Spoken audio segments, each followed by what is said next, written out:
Kunigaikščių Oginskių rūmai Rietave iki šiol apipinti įvairiausiomis istorijomis bei legendomis. Viena tokių istorijų nukelia į gūdų sovietmetį, kuomet vietos valdžia nusprendė išlikusioje Oginskių šeimos kriptoje įrengti elektros transformatorinę. Vietiniams žmonėms nesutikus išdaužti skyles kriptoje, kurioje šimtmečius buvo saugoma šeimos kapavietė, to ėmėsi naujakuriai. Vos po kelių smūgių į kriptos sieną ir stiprių keiksmų įsibrovėlio kopėčios slydo žemyn, o vandalas krito žemėn negyvas.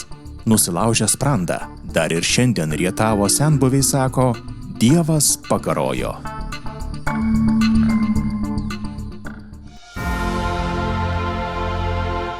Sveiki, su jumis laida Lietuvos muziejai, kuri kvies kiekvieną iš jūsų keliauti po turtingą, paslaptingą, kartais neatrastą, tačiau tikrai įdomią Lietuvą. Kiekvieną šeštadienį kelionėse po Lietuvos muziejus lydėsiu jūs aš, laidos vedėja Eglė Kernagytė Dambrauskė. Na ir šiandien esame ypatingame mieste Rietave, kurio bokštų siluetai primena apie kunigaikščių Oginskių aukso amžių Rietave bei daugeliui nežinomas sąsajas Rietavo ir Florencijos. XIX amžiuje garsi didikų Oginskių šeima Žemaitijoje pastatė itališką miestą, primenantį tolimąją Florenciją, kurioje 1808 metais gimė Rietavo rezidencijos įkūrėjas Irenėjus Oginskis. Šiandien visa dvaro teritorija alsuoja čia klestėjusio didikų gyvenimo paliktais pėdsakais. Išlikę dvaro pastatai bei muzikos mokykla su muzikantų bendrabučiu mena Tvenkinio saloje rengtus orkestro koncertus, į kuriuos muzikuoti iš Plungės atvykdavo ir Mikalojus Konstantinas Čiurlionis. Muzikos mokyklos rūmuose šiandien įsikūręs Rietavo Oginskių kultūros istorijos muziejus, saugantis šio krašto istoriją. Vytautai, muziejus šis yra tikrai unikalus, daug įvairiausios istorijos jame yra sudėta ir tikrai žmonės atvykę, su labai daug įdomių dalykų gali susipažinti. Jūs pats muziejuje dirbate nuo pat pirmos dienos, kai jis atsirado. 2000 metai, tai iš tiesų metų jau daug praėjo. Kokia tai istorijos pradžia? Nuo ko prasidėjo tas muziejus? Tiesą sakant, tai prasidėjo nuo tarpukario Rietavo gimnazistų. Jau šviesios atminties, jie ten aukštybėse visi. Jie pirmieji Rietave iškėlė mintį, kad reikia išsaugoti šitą Oginskių muzikos mokyklą ir čia įkurti muziejų. Puoselėjant šią mintį, entuziastai susidūrė su skeptiška aplinkos nuomone. Kyla keistas fonas, kad muziejai kam Rietave? Apie kokį čia muziejų šneka dabar, kam to reikia? Bet kiek istorijos reikia kažkur juk sudėti? Taip, bet ten tai nebuvo visuotinė opinija, bet jinai buvo dirbtinai pakurstyta. Kad muziejai tai yra atgyvenęs dalykas, kad tai yra senienų sandėlis, kad čia reikia kitaip šiuolaikiškai žiūrėti į tuos dalykus. Tai šita polemika mūsų smarkiai neišgąsdino. Ir kai 2000 metais Rietavas atgavo savivaldos teisės, viename iš pirmųjų posėdžių naujoji savivaldybės taryba pagaliau nusprendė įsteigti Rietavo Oginskių kultūros istorijos muziejų. Tai buvo triumfo valanda. Nors tiesa, buvo net po toj polemikoje net pakelta šitą idėją iki referendumo. Surenkim Rietave referendumą, ar čia Rietavai reikia muziejaus, ar Salomeikos gatvėje asfalto. Nors referendumas surengtas nebuvo, rietaviškiai vietoje asfalto pasirinko muziejų ir prasidėjo ilga kelionė studijuojant kunigaikščių Oginskių paveldo archyvus ir žengiant pirmuosius žingsnius muziejininkystės linkme, siekiant išsaugoti istorinę atmintį apie Rietavą, kuriame kunigaikščio Irenėjaus Oginskio klestėjimo laikais buvo suformuotas vientisumu garsėjęs dvaro sodybos ir miesto architektūrinis ansamblis. Pietinėje miesto pusėje buvo pastatyta ir iki šių dienų išlikusi neoromaninio stiliaus Švento Mykolo Arkangelo bažnyčia, o šiaurinėje miesto dalyje rezidencijos rūmai su įspūdingu oranžerijų kompleksu ir 4 bokštų siluetais, kurių 2 išlikę iki šių dienų. Kaip ir daugelyje dvarų, Oginskiai turėjo alaus bravorą, kuris per stebuklą nenukentėjo. Dvarvietės tvenkinius, parką ir pastatus tebejuosia aukšta mūrinė tvora su liūto skulptūromis papuoštais vartais. Išlikusi oficina, karietinė, sargo namelis, muzikos mokykla ir muzikantų bendrabutis. Oginskių rezidenciniai rūmai buvo neįsivaizduojami be oranžerijos, į kurią buvo patenkama per skulptūrų galeriją. Šios galerijos pamatai buvo atrasti, atkasti ir konservuoti, o štai už oranžerijos driekėsi net 65 hektarų parkas su itin sudėtinga tvenkinių bei upelių sistema, įvairiais takeliais ir pačiais nuostabiausiais augalais. Taigi šis muziejus yra ypatingas, puoselėjantis ne tik rašytinius šaltinius, meno kūrinius, Oginskių biblioteką, bet ir ypatingai gražų Oginskių rezidencijos parką. Rietavo parkas buvo didžiausias peizažinis parkas Lietuvoje, kuris buvo suformuotas natūraliame, išretintame miške. Irenėjui Oginskiui būnant vos 27, pavyko įkurdinti analogų neturintį žiemos sodą su oranžerijomis, kuriuose buvo priskaičiuojama iki 15 000 augalų. Čia buvo auginamos palmės, kamelijos, fikusai, araukarijos, orchidėjos ir daug kitų egzotinių augalų. Prikelti ir atnaujinti didingą Rietavo dvaro parką ėmėsi daug nusipelnęs ir iš Rietavo kilęs restauratorius Alfonsas Jocys, dabartinis muziejaus direktorius Vytautas Rutkauskas ir didelis būrys entuziastų. Tas gražusis parkas 65 hektarų su visais tvenkiniais, aš kiek pasižiūrėjau, tikrai, labai gražu. Tie tvenkiniai lelijų pilni, dabar tai iš viso atrodo tiesiog pasakiškai. Kaip sekasi tą visą parką tvarkyti? Eglė, gal jūs čia per daug pagražinote? Aš net pats truputėlį nusigandau lelijų. Trūksta gulbė, trūksta fazano, o Dieve, kaip juos prisišaukti iš pirmojo karo. Trūksta, tai po truputėlį gal kažkaip viskas pradės įdėti. Žinoma, tai vėl kaip šnekėjome, vis tik tai viskas prasideda nuo vizijos, nuo svajonės. Kuo džiaugiamės, kad yra neformali susiformavusi Rietavo parko bičiulių bendrija, kuri mums labai daug padėjo. Čia tiltelius statant, takus atkuriant, netiesiant. Kai kada mus pakaltina, sako, tai čia jūs tiesiat, netiesiam, mes tik atkuriame tai, kas buvo Oginskių. Labai svarbu buvo šitą informaciją, tuo džiaugsmu pradėjo dalintis su žmonėmis. Kad tu žinai, arba ten dar muziejininkų porą žino, tai dar nieko nereiškia. Kaip šitą perteikti džiaugsmą aplinkai ir Rietavui iškelti kaip vėliavą, kad čia mūsų Rietavo tapatybės ženklas. Kunigaikščių Oginskių šeimos istorija, jos indėlis į Lietuvos kultūrą, švietimą, politinį gyvenimą, šalies modernizavimą dar ir šiandien yra sunkiai suvokiamas.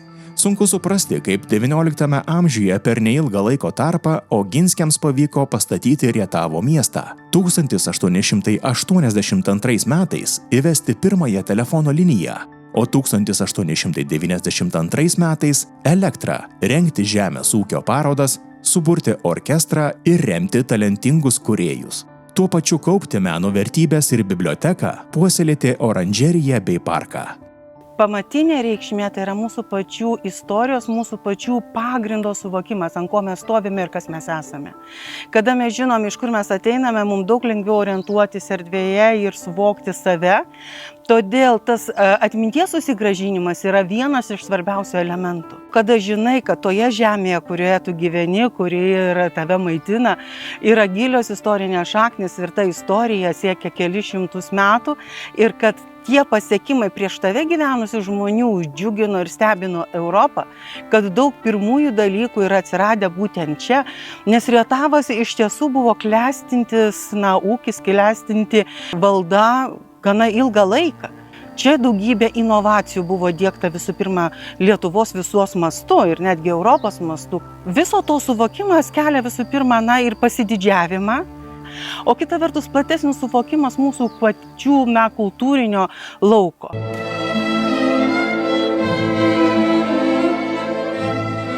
Rietavo dvare nuolatos skambėjo muzika ir Oginskių pavardę daugelis pasaulyje ir Lietuvoje prisimena išgirdę Oginskio polonezą – atsisveikinimas su tėvyne.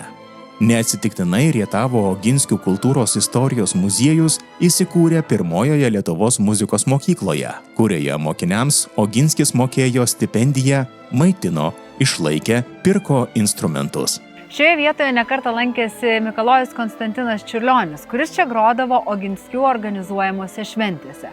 Čiurlionį rėmė Bogdano brolis Mykolas Mikalojus Markas Severinas Oginskis, be kurio paramos Čiurlionis nebūtų išgalėjęs muzikuoti.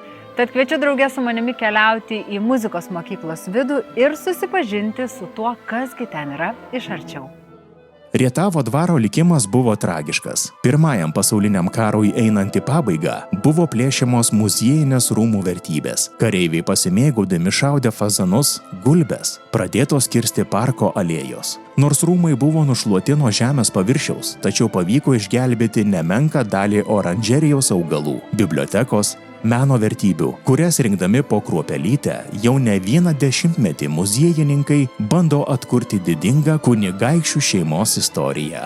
Rietavo Oginskių kultūros istorijos muziejus stengiasi, kad kuo daugiau ne tik jaunai kartai, bet ir visai bendruomeniai Rietavo ir ne tik Rietavo, kadangi mus lanko ir žmonės iš visos Lietuvos ir iš užsienio, stengiamės jiem pertikti tą gražią, turtingą istoriją, kurią galim papasakoti mes Rietavo Oginskių kultūros istorijos muziejaus darbuotojai. Norinčius išsamiau susipažinti su kunigaikščių Oginskių šeimos istorija, kviečia paroda Dingusio paveldo sugrįžimas. Kadangi Rietavas neteko Oginskių rūmų, dalis buvusių vertingų daiktų buvo išvežta į Vokietiją apiplėšus rūmus baigiantis Pirmam pasauliniam karui. Dalis, aišku, iškeliavo kažkur pas žmonės Lietuvoje, kai kas, turim dėkoti, muziejams pateko į muziejus.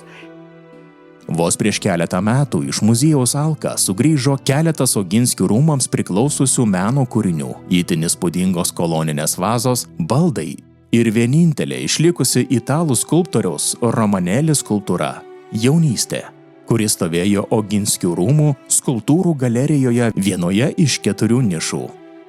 Matom liūtą, kuris liko iš 4 vienintelis ir pagal jį yra padarytos kopijos, kurios dabar stovi ant baltųjų raudonųjų vartų įvažiuojant į dvaro sodybą. Šitie baldai, medžioklės trofėjų komplektas ir veidrodis taip pat priklauso, yra būtent įsigyti Irinėjaus Oginskio, kada jis jau buvo pasistatęs rūmus ir parsiveža jos 1859 iš Amsterdamo. Ir visus nustebina ne tai, kad jie yra iš ragų, bet daugiausiai visi būna nustebę žiūrėdami, kad stalelis ir veidrodžio paviršius taip pat yra dengtas ragu. Matosi rūmų būtent paveikslas, kurį yra nutapęs Orda, ir mes turim rūmų maketą, kur galim pamatyti, kokie iš tikrųjų buvo didingi neorenesansinio stiliaus rūmai, kuriuos XIX amžiaus vidury pasistatė Irinėjus Oginskis. Muziejuje yra išsaugoti net keli augalai iš buvusios Oginskių oranžerijos. Yra rasti sąrašai iš XIX amžiaus, kur minima virš 15 000 augalų. Ypatingas šitas augalas yra monstera, nes jinai yra išauginta vietinių Rietavo gyventojų iš atžalos, kuri buvo paimta iš Oginskių rūmų oranžerijos ir atkeliavo iki 21 amžiaus. Tai va tuo ypatingas. Ir panašių rūšių augalai yra augę Oginskių oranžerijoje.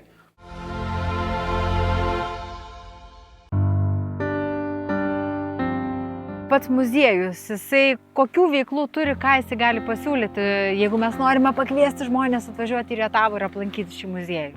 Čia yra platus diapazonas. Visų pirma, žinoma, tai, ką mes turime muziejaus kaip ekspoziciją, kurią galime pristatyti ir žmonių susivokimą, jų informacinį lauką plėsti, čia ir edukaciją įpinant.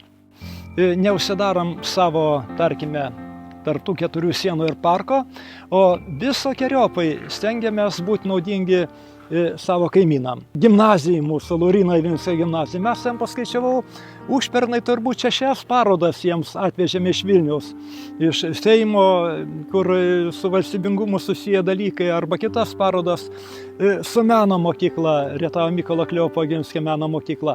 Tai šitie dalykai susiva tą kultūrinę mūsų erdvę, mūsų misiją kaip Rietavo muziejaus, kad mes esame ne patys savo kaip tokie, o naudingi tai aplinkai.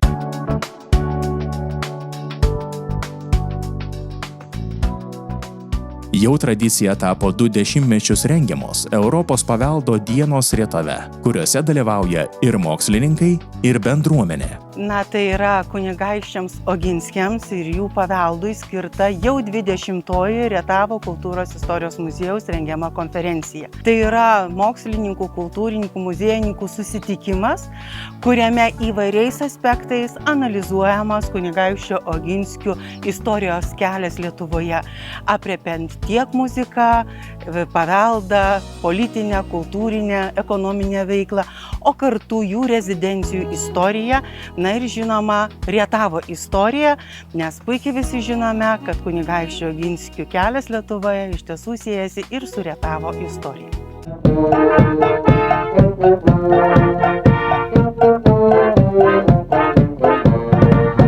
Atsirado žmonės, kurie pajudino šitą reikalą, pradėjo nuo Pilalės, nuo kitų tokių dalykų įsteigimo ir atėjo iki šių dienų. Šiandien galim džiaugtis, didžiuotis ir kaip paveldo dalis, orkestras stovi. Paveldo dalis, ne šiaip kas. Taigi, mielieji, džiaukimės, kad esam tokioj situacijai, kai galim daryti, ką norim daryti, ką reikia daryti ir galim jaunajai kartai pasakyti tai, ką reikia pasakyti. O jūs pasistengkit suprasti, pasistengkit suvokti, nes tokių momentų, tokių laikų, na, reikėtų pavydėti, visiems pavydėti.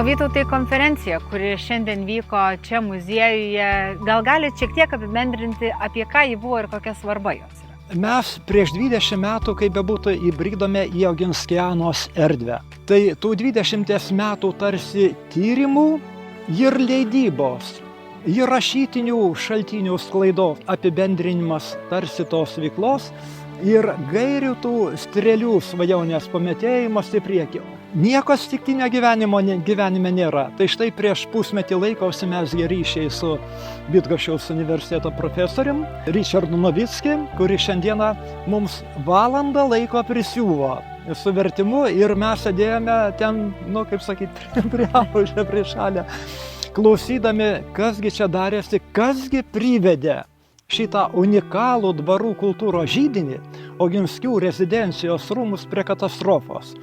Pirmo pasaulinio karo drama, tragedija.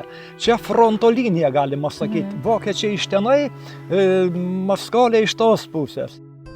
Nušluoto nuo žemės paviršiaus miesto ir dvaro istorija įdomi ne tik mokslininkams ir muziejininkams. Čia gyvenantis jaunimas taip pat aktyviai prisideda prie atminties išsaugojimo. Rengiant Europos paveldo dienas yra siekiama, kad ir mokiniai kažkokiu būdu atvaizduotų tai, ką jie mato, kas juos supa, ir būtent patogiausias būdas yra per piešinių parodas, fotografijų parodas, kad ir panaudojant ir šiuolaikinės technologijas. Ir būtent tokiu būdu rudenį, kai vyksta paveldo dienas, į tai yra įtraukiama ir Rietavo Lauryno Ivinskio gimnazija, Tverų gimnazija, Rietavo Mykolo Kleopo Oginskio meno mokykla ir būtent sudalyvauja šituose rengiamuose parodose ir piešia įvairius darbelius.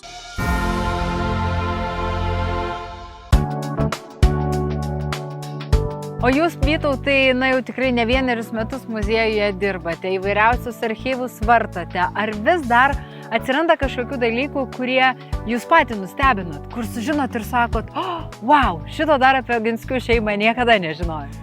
jeigu to nebūtų, tai ar verta būtų čia mums kalbėti dabar? Čia gali vardinti ir vardinti. Kadaise, kai mes jau iš savo kolegų Baltarusijai, iš Gudų, atradome Oginskio laišką sūnui, ojei, fantastika. Paskui galvojam, na kągi daugiau gali parašyti apie ugdymą. Ir štai atranda Ramunė Stukienė Oginskio laišką dukrai Emilijai. Vėlgi ugdymo dalykai. Edukacija to meto, kuris atsako į daugelį klausimų, kurie aktualūs. Ir tokiu būdu, kad ir čia ne vien tik apie ugdymą, bet ir apie paveldo dalykus. Daugiausiai žinoma, tai čia mums dvaro sodyba. Mums patiems buvo nuostaba, kai atradome mozaikas apie pamatus. Šito vietoje paklotas, ten fragmentėlį kol kas tik atidengę esame. Ir kai kada, kai jau juokaudamas sutinku svečius, tai leidžia savo pašmaištauti, sakau, nevadinkit manęs direktorė, mes su tik tai kiemsargis Oginskio. Ir dar norėčiau turėti 4 etato sodininko. Bet Oginskiai daugiausiai sodininkų ir mokėdavo. Visai teisingai. Taip, tai buvo daugiausiai jisai uždirbdavo pas už visus. Oginskius. Tai aš tai todėl ir noras turėti 4 etato sodininką. Išvykti iš Rietavo man visuomet yra labai sunku, tačiau žinau, kad tikrai dar čia sugrįšiu ir noriu pakviesti kiekvieną iš jūsų atvykti į šį nuostabų miestą ir aplankyti šį puikų muziejų, kuris liudija vienos svarbiausių Lietuvai Oginskių šeimos indėlį į kultūros, švietimo sklaidą bei technologijas naujoves Lietuvoje. Na ir dabar atsisveikinu su jumis iki kito šeštadienio, kuomet keliausime į dar vieną Lietuvos muziejų. Iki!